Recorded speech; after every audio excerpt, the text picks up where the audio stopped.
Hai, nama saya Dara Chandra Suci dari D4 Administrasi Bisnis Politeknik Negeri Bandung. Kali ini saya akan menjelaskan mengenai bisnis elektronik atau e-bisnis dan kerjasama global. Pembahasan kali ini akan terbagi menjadi 4 bagian. Yang pertama, proses bisnis dan sistem informasi.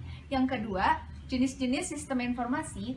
Yang ketiga, sistem-sistem untuk kolaborasi dan bisnis jejaring sosial. Dan yang terakhir, Departemen Sistem Informasi. Agar dapat beroperasi dengan baik, suatu perusahaan pasti berhubungan dengan berbagai pihak, seperti pemasok, karyawan, pelanggan, faktur, pembayaran, serta produk dan layanan yang ditawarkan oleh perusahaan tersebut. Nah, sistem informasi memungkinkan suatu perusahaan untuk mengelola semua informasi dari berbagai pihak tersebut untuk membuat keputusan yang lebih baik dan meningkatkan pelaksanaan proses bisnis mereka. Jadi, apa sih proses bisnis itu? Proses bisnis adalah kumpulan aktivitas yang dibutuhkan untuk menghasilkan produk atau jasa. Dengan menganalisis proses bisnis, kita dapat mengetahui bagaimana suatu bisnis benar-benar bekerja. Selain itu, dengan melakukan analisis proses bisnis, kita juga akan memahami bagaimana mengubah bisnis kita untuk lebih efisien dan efektif. Jadi, bagaimana sih teknologi informasi meningkatkan proses bisnis? Nah, sekarang ini segala sesuatu udah serba otomatis. Tugas-tugas manual kita yang seperti dulu bisa dilakukan secara manual dengan sistem otomatis. Nah, hal ini membuat proses bisnis lebih efisien lagi. Contohnya, proses promosi. Saat ini, proses promosi sudah dilakukan secara otomatis oleh sistem. Jadi, informasi tentang bisnis kita bisa tersebar luas ke dunia yang lebih luas lagi, sehingga bisnis tidak hanya efisien, juga mencapai efektivitas. Jadi, dengan teknologi, tidak ada waktu dan uang yang terbuang percuma. Jenis-jenis sistem informasi dibagi menjadi 3 bagian. Yang pertama, sistem manajemen untuk kelompok yang berbeda, kemudian sistem untuk menghubungkan perusahaan, dan yang terakhir mengenai e-bisnis, e-commerce, dan e-government. Sistem pertama yang termasuk sistem untuk kelompok manajemen berbeda adalah sistem pemrosesan transaksi, yaitu merupakan sistem komputerisasi yang melakukan dan mencatat transaksi rutinitas sehari-hari yang diperlukan untuk melakukan bisnis.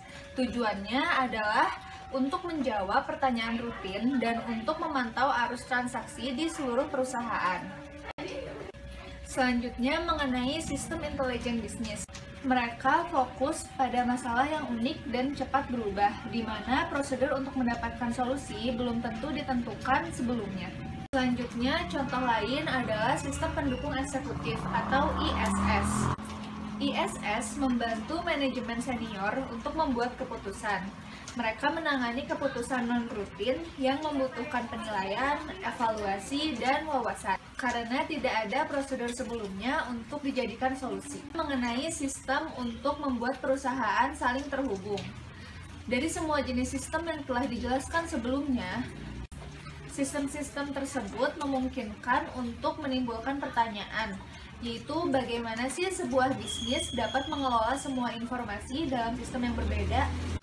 Ada berbagai solusinya, yaitu aplikasi perusahaan merupakan sistem yang melingkupi area fungsional yang berfokus untuk menjalankan proses bisnis di dalam perusahaan. Selanjutnya, aplikasi perusahaan ini membantu bisnis untuk menjadi lebih fleksibel dan produktif dengan mengoordinasikan proses bisnis dan mengintegrasikan sekelompok proses agar mereka berfokus pada pengelompokan sumber daya yang efisien dan pelayanan pelanggan. Selanjutnya mengenai intranet dan extranet. Intranet adalah jaringan internal yang dibangun dengan peralatan standar komputer yang sama dengan internet yang dipakai untuk distribusi informasi secara internal pada karyawan. Sedangkan extranet adalah internet yang diperpanjang kepada pengguna yang diizinkan di luar perusahaan. Selanjutnya mengenai e-bisnis, e-commerce, dan e-government. E-bisnis merupakan istilah yang mengacu pada penggunaan teknologi digital untuk menjalankan proses bisnis. E-bisnis terdiri dari aktivitas untuk pengelolaan internal perusahaan dan untuk melakukan koordinasi dengan pemasok dan rekan bisnis lainnya. Selanjutnya, mengenai e-commerce. E-commerce adalah bagian dari e-bisnis yang berhubungan dengan pembelian dan penjualan barang dan jasa melalui internet. Dan yang terakhir mengenai e-government. E-government adalah mengacu kepada aplikasi internet dan teknologi jaringan secara digital yang memungkinkan hubungan pemerintah dan agen sektor publik dengan masyarakat, bisnis, dan perpanjangan pemerintah lainnya. Kemudian mengenai sistem untuk berkolaborasi dan bisnis jejaring sosial. Apa sih kolaborasi itu? Kolaborasi adalah bentuk kerjasama dengan orang lain untuk mencapai tujuan bersama.